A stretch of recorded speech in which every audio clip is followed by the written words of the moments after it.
Bienvenidos a Museo Sumaya Fundación Carlos Slim. Yo soy Laura González Eguiarte del Departamento de Curaduría y hoy vamos a hablar de un artista mexicano muy importante. Él fue un gran renovador de la enseñanza de las artes plásticas en México.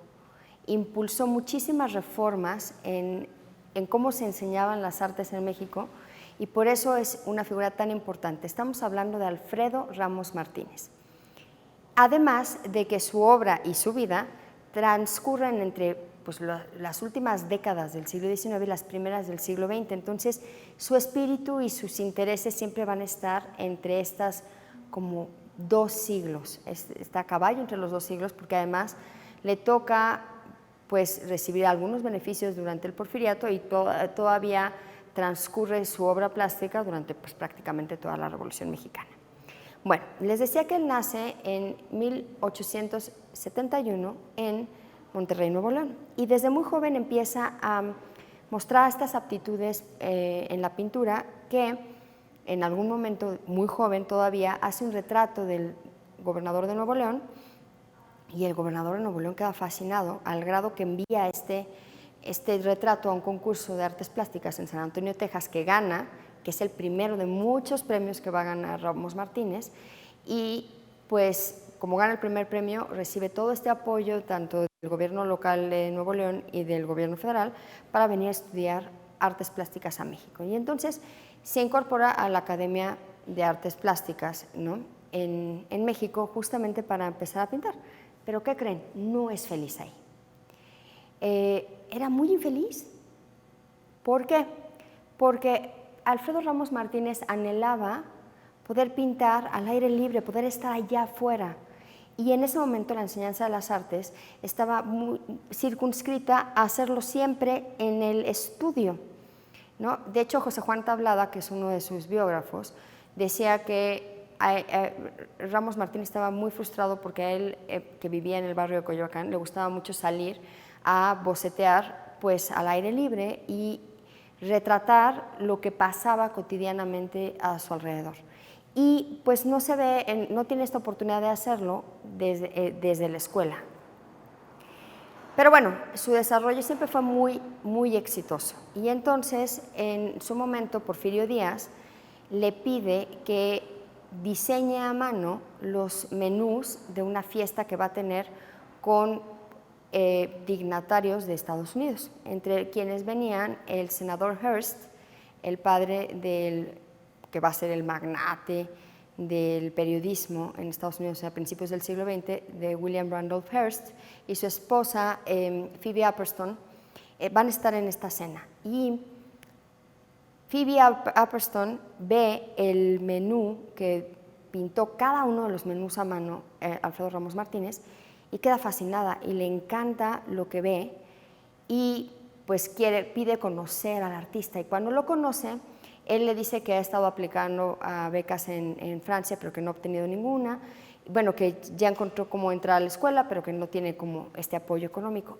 Y la señora Hearst se propone a sí misma como mecenas de Alfredo Ramos Martínez y le paga un estipendio mensual durante varios años de los que él pasa en Europa estudiando. Entonces, en 1900 se va a Europa.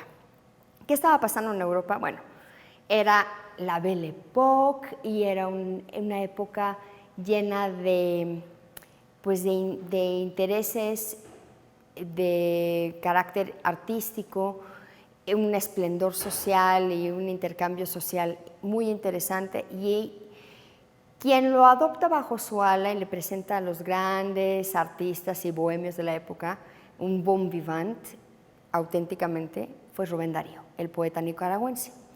Entonces, Alfredo Ramos Martínez y Rubén Darío se hacen muy amigos. Rubén Darío le presenta a personas muy importantes como Ana Pavlova, por ejemplo, Picasso, el propio Monet.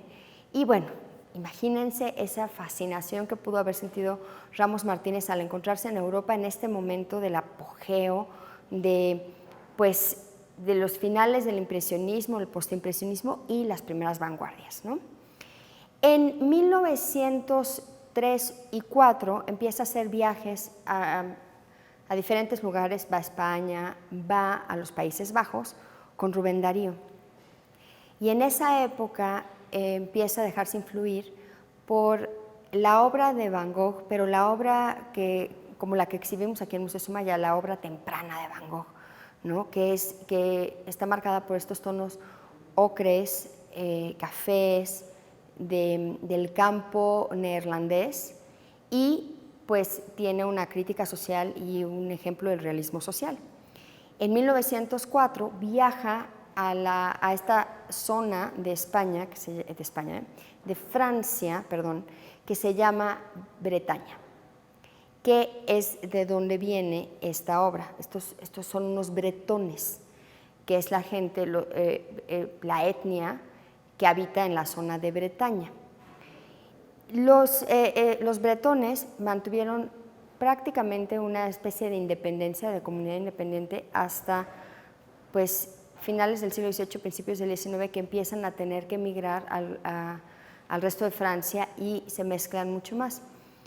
Seguramente han visto a estos bretones porque sus trajes son muy representativos. Los trajes bretones típicos son trajes negros y las mujeres suelen llevar un delantal blanco y tocados blancos que parecen muchas veces cofias y son gran variedad de tocados. Y aquí vamos a ver también cómo los zapatos son estos suecos que hemos visto en muchas representaciones justamente de las etnias de los Países Bajos, aunque estos bretones son de una zona de Francia. ¿A qué se dedican los bretones normalmente? Pues a la agricultura, ya más tarde a ciertos aspectos agropecuarios y un poquito al turismo, pero en esa época, digamos a principios del siglo XX, todavía las actividades de los bretones están muy marcadas por la agricultura. Y aquí vemos esta obra que justamente se llama Bretones o La Procesión. Está firmada por Ramos Martínez y está dedicada a Pancho. No sabemos quién es Pancho, pero sabemos que está dedicada. Vamos a encontrar en esta obra, que es plumón y tinta sobre papel, que ya está marcando una tendencia del estilo de Ramos Martínez que, si bien no es un grabado, sí tiene como esta forma de remarcar las líneas y generar las sombras con base en estas líneas, que lo hacen muy cercano al trabajo de las artes gráficas o al grabado. Y bueno, la historia cuenta que en 1906, les decía yo que Ramos Martínez siempre es muy exitoso, gana con su obra La Primavera en el Salón de Otoño.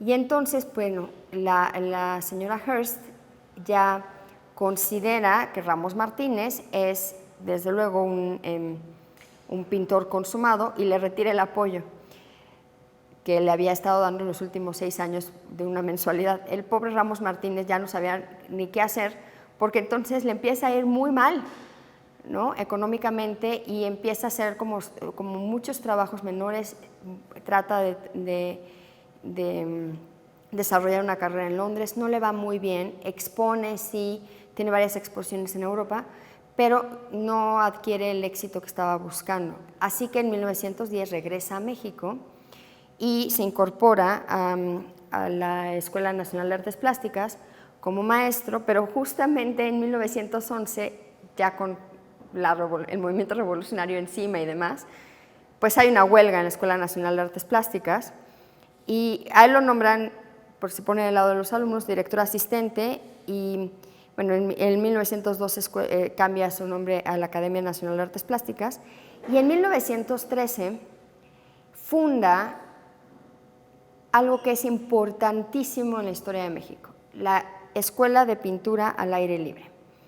Porque si algo hay que reconocer en Ramos Martínez es que trae todas estas ideas de la vanguardia europea a México y las difunde, en particular del impresionismo y de la pintura al aire libre. Y entonces, a partir de 1913, funda esta primera escuela en Coyoacán, se va ampliando, tiene varias sedes, después se mudan a Chimalistac, luego abren una en Churubusco, luego en Tlalpan, en Xochimilco, y él, incluso el propio Tamayo dice que cuando fue maestro Ramos Martínez de Tamayo, porque fue maestro de Tamayo y de Siqueiros, los impulsaba mucho a seguir el impresionismo. Y bueno, de su época en Francia, que es de cuando data esta obra, entonces tiene que estar entre 1904 y 1908 más o menos, Ramos Martínez, pues su amigo Rubén Darío, dijo de él lo siguiente: Ramos Martínez es uno de los que pinta poemas. Él no copia, él interpreta. Él entiende cómo expresar la tristeza del pescador y la melancolía del pueblo. Y a partir de entonces lo define como el pintor de las melancolías. Y creo que no podemos encontrar mejor ejemplo en la colección de Museo Sumaya para la cita de Rubén Darío que esta obra, porque justamente en estos rasgos tan sencillos, en el gesto de los personajes, captura la tristeza, la melancolía, la nostalgia de esta gente que pues están en una procesión, la forma en la que todos ellos están viendo como hacia abajo, no hay ningún personaje que veamos erguido, y esos rostros apenas dibujados con muecas de dolor es parte de lo que decía Rubén Darío. Posteriormente, después de que cuando nace su hija en 1928, Ramos Martínez va a emigrar a Estados Unidos. Y allá, en su obra posterior, que es la obra que realiza en Los Ángeles, a partir de 1928 hasta su muerte en 1946, él va a estar retomando siempre modelos mexicanos, pero la curadora Amy Galpin, ella dice que siempre va a estar permeada la obra de Ramos Martínez por esta melancolía, por esta nostalgia de su tierra natal cuando ya está en Los Ángeles. Entonces, a lo mejor esta frase de Rubén Darío resulta premonitoria al llamarlo el pintor de las melancolías, porque pues los últimos años de su vida, Ramos Martínez siempre va a añorar su propia tierra.